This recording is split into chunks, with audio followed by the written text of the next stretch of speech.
Flashback. Natanggap na trainee si Gina sa isang call center.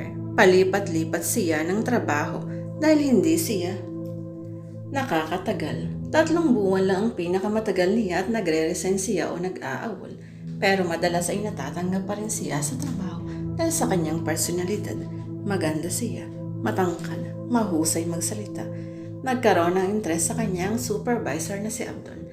Nagkaroon sila ng ugnayan sa isa't isa na humantong sa pagtataksil ni Abdon sa nobyang si Magda. Nagkausap sina Abdon at Gina sa cellphone.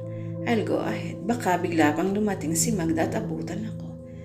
Ini-off na ni Abdon ang cellphone. Inalis ni Abdon ang gamit na SIM card na ipinantawag kay Gina.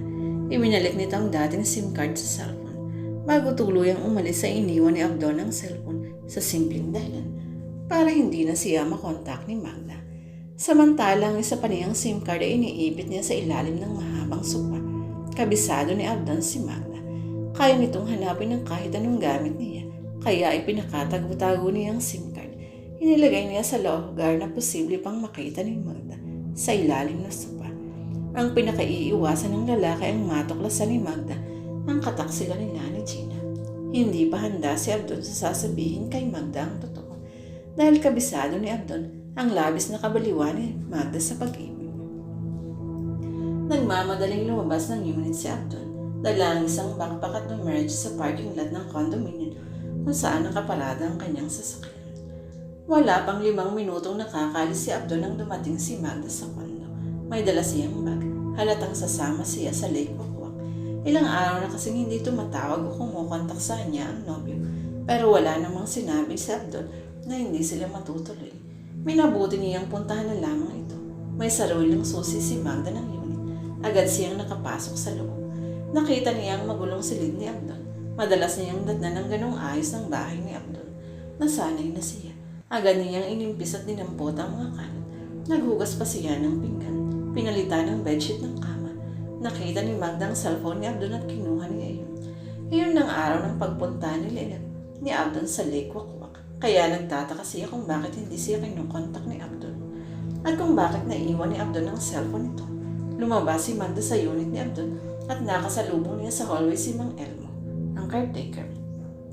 Mang Elmo, nakita ba ninyo si Abdon? Nagtaka ang lalaki sa pagtatanong niya. Kanina, ano kaya ang nangyari sa lalaking yun? Kaya pala kahit tawag ako ng tawag hindi ako sinasagot. Naiwan niya itong cellphone. Ganun ba? Akala ko kayo ay magkasama. Nabanggit niya sa akin na pupunta siya ng Lake Wakwak. Madalas siya doon, hindi ba? Oo, madalas siyang mag-camping doon. Hindi ka niya isinama. Umiling si Magda. Hindi ko nga alam kung bakit. May dala siyang malaking backpack, parang ilang araw siyang mawawala. Sige ho, Mang Elmo, maraming salamat. Nakasakay na ng taxi si Magda. Naguguluhan siya sa takbo ng mga pangyayari. Nagtataka siya sa ikinikilos ni Abdon. Bakit parang iniiwasan siya nito? Usapan nila ay sasama siya nito sa Lake Wakwak pero iniwan siya. May pinaglilihim ba sa kanya si Abdon? Huminto ang taxi sa isang bus terminal.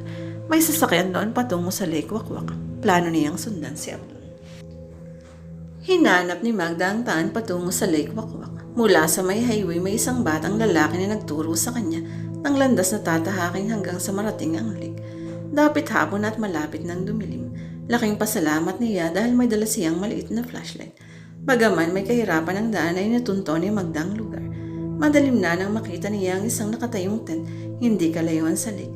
Halatang may rechargeable light na nagbibigay liwanag sa loob nun. Si Abdon sa loob-loob niya.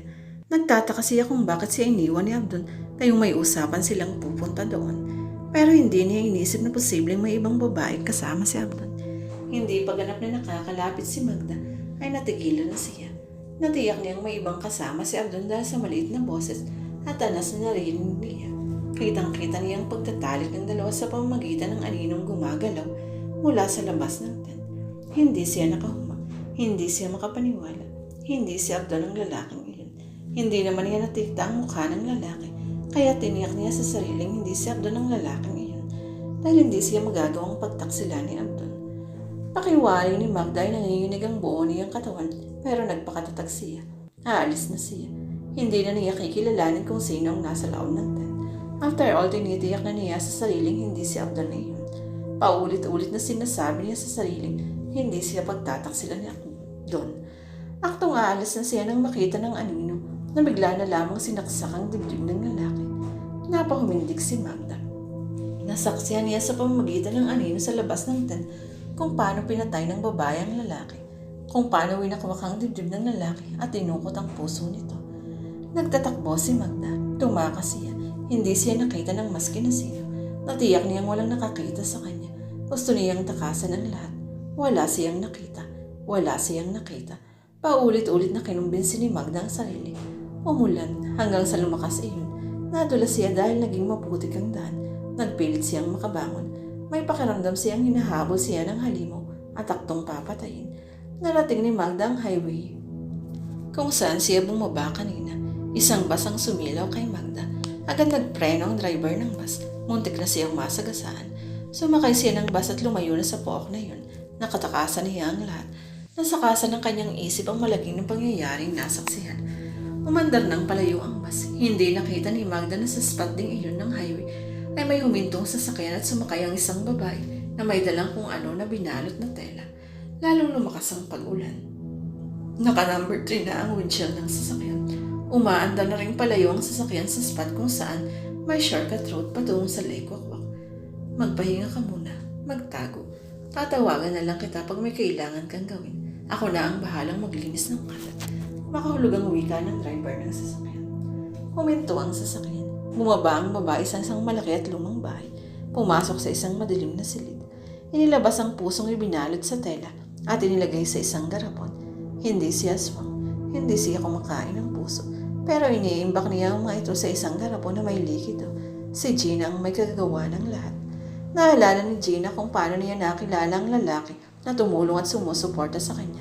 Ito ang isa sa pilantropo ng foundation na sumuporta, nagpagamot at nagpaaral sa kanya. Nagkaroon sila ng relasyon subalit bago pa maging biktima ni Gina ang lalaki, ay natuklasan nito ang kanyang mga krimen. Bakit mo ginagawa ito? Usisa ng lalaki kay Gina. Nakapagtatakang sa lahat ng mga lalaking nakarelasyon ni Gina, dito lang siya nagtiwala. May kung anong karisma ang lalaki sa kanyang paningin upang paniwalaan ang sinseridad nito.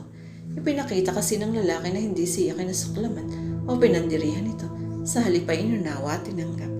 Hindi lahat ng lalaki ay pare-pareho, Gina. Iba ako sa kanila. Naunawaan ng lalaki ang mga pinagdadaanan ni Gina. Naunawaan ito na forma ng paghiganti mula sa malagim na karanasang sinapit ng pamilya ni Gina at krimeng tila pabalik-balik sa isip ang ginagawang pagpatay ng babae. Pinapatay ni Gina ang bawat lalaking nagkaroon ng kaugnayan sa kanya sa pamamagitan ng pagwakwak ng dibdib at pagdukot ng puso. Nakakuha ng hustisya si Gina sa paglapastangan sa pagkatao niya at sa kanyang pamilya sa pamamaraan ng pagpatay. Hindi nahuli ang mga salari ng pamilya ni Gina, kaya para sa kanya hindi rin mauubos ang kanyang bibiktimahin. Tulad mo, biktima rin ako ng pagsasamantala, kaya galit din ako sa mundo, sabi ng lalaki kay Gina. Nakuha nila ang simpatya ng isa't isa. Hindi naging biktima ni Gina ang lalaki. Subalit, may ipapakilala akong lalaki sa iyo. Isang lalaking maaari mong biktimahin. Ipaghiganti mo ako sa kanya. Pabulong na wika ng lalaki. Ipinakita ng lalaki ang larawan ni Abdon. At ngayon hawak ni Gina ang garapong may likido na pinaglagakan ng puso na may pangalang Abdon.